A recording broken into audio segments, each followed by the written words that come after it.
हाँ तो बच्चों कैसे हैं। तो आज हम लोग जो है आज के इस लेक्चर में बहुत इंपॉर्टेंट टॉपिक आपको बताने वाले हैं। ठीक है, तो आज हम लोग क्या समझेंगे। आज हम लोग हिंदी का एक इम्पोर्टेंट चैप्टर लेके आए हैं। ठीक है, टॉपिक कह सकते हैं आप क्या, समास। ठीक है, वैसा समास एक ऐसे टॉपिक है ना, एक ऐसे चैप्टर है जो किसी भी एग्जाम में लगभग 2 से 3 नंबर 4 नंबर पूछ ही लेता है लगभग। ठीक है, तो समास को पढ़ना या समझना उसको काफ़ी ज़्यादा इंपॉर्टेंट है आपके लिए, खास करके कोई भी कंपटीशन की तैयारी कर रहे हैं या फिर आप है ना स्कूल का तैयारी कर रहे हैं, स्कूल का एग्जाम का। ठीक है, चाहे 6, 7, 1 to 10 किसी भी क्लास का हो, तो समास हिंदी में तो ये चैप्टर से सवाल तो बनता ही है।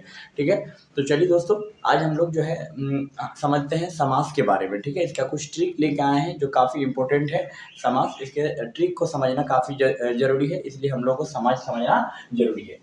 तो यहाँ पे लिखे हैं समास का ट्रिक, है ना, ऊपर लिखा हुआ है हेडिंग में, आप देख सकते हैं। समास का क्या बताया गया, ट्रिक को हम लोग अच्छा से समझेंगे। ठीक है, इसको डिटेल्स में जो है हम लोग समझ सकते हैं, लेकिन थोड़ा सा डिटेल्स में नहीं जाकर हम जो है शॉर्टकट वे में हम थोड़ा सा आगे बढ़ने की कोशिश करेंगे। ठीक है, जल्दीबाजी में इसको क्या करेंगे, कम समय में हम लोग इसको अच्छे से समझने का कोशिश करेंगे। ठीक है, तो वीडियो के अंत तक बने रहिएगा। ठीक है, आपको पूरे डिटेल्स में आज हम समझाने वाले हैं। ठीक है, देखिए क्या है यहाँ पर समास का ट्रिक। टोटल समास के 6 भेद होते हैं। समास के कितने भेद होते हैं, 6 भेद। तो इसको याद करने का एक ट्रिक बताते हैं आपको। देखिए याद करने का कैसे हम लोग ट्रिक समझेंगे।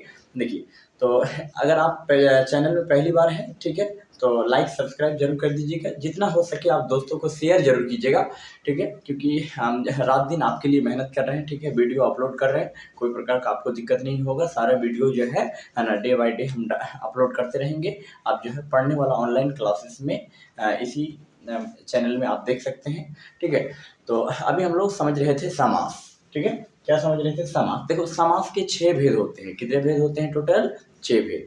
ठीक है, तो 6 भेद होते हैं। तो 6 भेद को हम लोग याद कैसे रखेंगे, हम लोग भूल जाते हैं। तो इसका एक ट्रिक याद रखिएगा आप लोग। देखिए समास, है ना, क्या याद रखोगे, समास। तो समास में क्या याद रखना, जैसे समास, तो समास मास, क्या याद रखना है आपको, मास याद रखना, मास। तो मास में जैसे मास मतलब होता है महीना, मास मतलब क्या होता है, महीना। तो 12 महीने में कितना, टोटल एक साल में कितना महीना होता है, 12 महीना होता है। ठीक है, तो मास मतलब क्या होता है, महीना। तो टोटल 12 महीने में कितना महीना होता है। ठीक है, इसे एक साल में कितना महीना होता है, 12 महीना। तो 12 महीने में जो है एक साल में 12 महीना हुआ। तो 12 का क्या कर दीजिएगा, आधा कर दीजिएगा। 12 का आधा कितना होता है, 6 होता है। तो इसका मतलब समास का 6 भेद होता है। समास का कितना भेद होता है, 6 भेद। आपको याद करने का ये बेस्ट हम तरीका बता दिए। ठीक है, तो समास के टोटल 6 भेद होते हैं। इसके हम लोग क्या देखेंगे, आज मेन ट्रिक देखेंगे। ठीक है, मतलब कम समय में, है ना, ज़्यादा उसका डिटेल्स परिभाषा नहीं जानेंगे, शॉर्टकट में उसको परिभाषा भी हम लोग याद कर सकते हैं। यही एग्जाम में लिखेंगे सब्जेक्टिव के लिए, चाहे सब्जेक्टिव एग्जाम आपका ले, चाहे ऑब्जेक्टिव वाला एग्जाम हो। ठीक है, कोई भी प्रकार का एग्जाम हो, आपको समास से तो पूछना तय है। ठीक है, समास से तो सवाल आना तय है। ठीक है, तो इसलिए आपको समझना काफ़ी इंपॉर्टेंट है। पहला नंबर में क्या है, अविभाव समास। क्या सीखेंगे, अविभाव समास। देखो अविभाव समास में क्या होता है, जिसका पहला पद प्रधान हो और छोटा हो उसे अविभाव समास कहते हैं। जिसका पहला पद प्रधान हो और छोटा हो उसे क्या कहते हैं, अविभाव। सिर्फ आपको एक लाइन याद रखिए ना, बाकी कुछ नहीं। चाहे लिखित टेस्ट का एग्जाम दीजिए, रिटन टेस्ट, या फिर आपको जो है ओरल इसमें OMR में लिखिए, कुछ भी, है ना, OMR में भी एग्जाम दीजिएगा तो भी आपको इसका परिभाषा याद रखना इंपॉर्टेंट है। ठीक है, बहुत ज़्यादा जरूरी है। तो इसलिए आप क्या करना, सिर्फ एक लाइन याद कीजिए, ज़्यादा लंबा नहीं।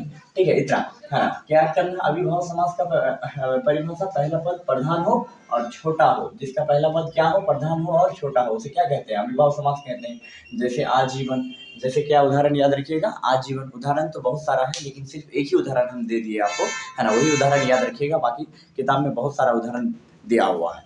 देखिए दूसरा क्या है, दूसरा है तत्पुरुष समास। तत्पुरुष समास को हम लोग कैसे समझेंगे, देखो जिसका दूसरा पद प्रधान हो, जिसका पहला पद प्रधान हो अविभाव समास, और जिसका दूसरा पद प्रधान हो उसे तत्पुरुष समास कहते हैं। जैसे मूर्तिकार, है ना, रसोई घर, है ना। उदाहरण से कई सवाल पूछता है, तो उदाहरण सब जरूर याद रखिएगा। ठीक है, उदाहरण दे देगा आपको कि मूर्तिकार कौन सा समास है ना, समझिए। चतुर्भुज, रसोई घर कौन सा समास है, कोई भी उदाहरण आपको दे सकता है। ठीक है, तो आप उदाहरण अगर याद रखोगे तो हो सकता है कि आपसे सवाल नहीं छूटेगा। इसलिए उदाहरण बहुत इंपॉर्टेंट हो जाता है आपके एग्जाम के लिए। ठीक है, तो उदाहरण जरूर याद रखिएगा, एग्जाम्पल सब।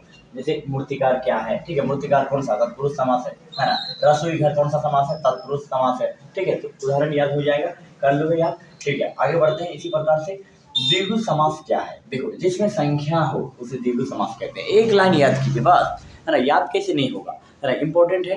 ठीक है, याद करना आसान तरीका आपको हम बता दिए। आप जाके इसको कॉपी में बढ़िया से लिखिए इसको, है ना, पेन और कॉपी निकालिए, बढ़िया से इसको नोट्स कीजिए। उसके बाद फिर देखिए कोई भी एग्जाम हो, चाहे मैट्रिक एग्जाम, 10th एग्जाम पास कर रहे हैं, चाहे आप है ना 8th क्लास का एग्जाम या फिर कोई भी कॉम्पिटिटिव एग्जाम का तैयारी कर रहे हैं, ठीक है, सारे एग्जाम के लिए समास से तो सवाल पूछना तय है।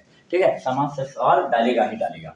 ठीक है, अब देखते हैं यहाँ पर द्विगु समास समझ रहे थे हम लोग, जिसमें संख्या हो, क्या हो, संख्या से स्टार्ट हो। जैसे चतुर्भुज, तो चतुर्भुज जो है 4 से स्टार्ट हो। चतुर्भुज, च मतलब 4, चतुर मतलब क्या होता है, 4, तो 4 तो संख्या है ना, तो संख्या से जो स्टार्ट हो, जैसे त्रिभुज, त्रि मतलब 3, चतुर मतलब 4, तो जो संख्या से स्टार्ट हो तो समझ जाओ क्या है, द्विगु समास है। क्या है, द्विगु समास। जैसे त्रिलोक, त्रि मतलब 3, है ना, तो त्रि मतलब 3, तो जो संख्या से स्टार्ट हो उसको क्या कहते हैं, उसको क्या कहते हैं हम लोग, द्विगु समास कहते हैं। ठीक है, आसान तरीका आपको बता दिए, है ना। इससे आसान और सरल विधि आपको बुक्स में नहीं मिलेंगे। ठीक है, हम लोग को ये सब रिसर्च कर करके, हम लोग छांट कर, हम लोग जो है कई किताब पढ़कर हम लोग क्या करते हैं, आपको ये सब बताते हैं। ठीक है, कोई प्रकार की दिक्कत, यहाँ से आप नोट्स कर लीजिए अच्छा से, है ना, यही आपको एग्जाम में काम देगा। अब आते हैं द्वंद्व समास क्या है। देखो, जो एक दूसरे का उल्टा हो उसे द्वंद्व समास कहते हैं।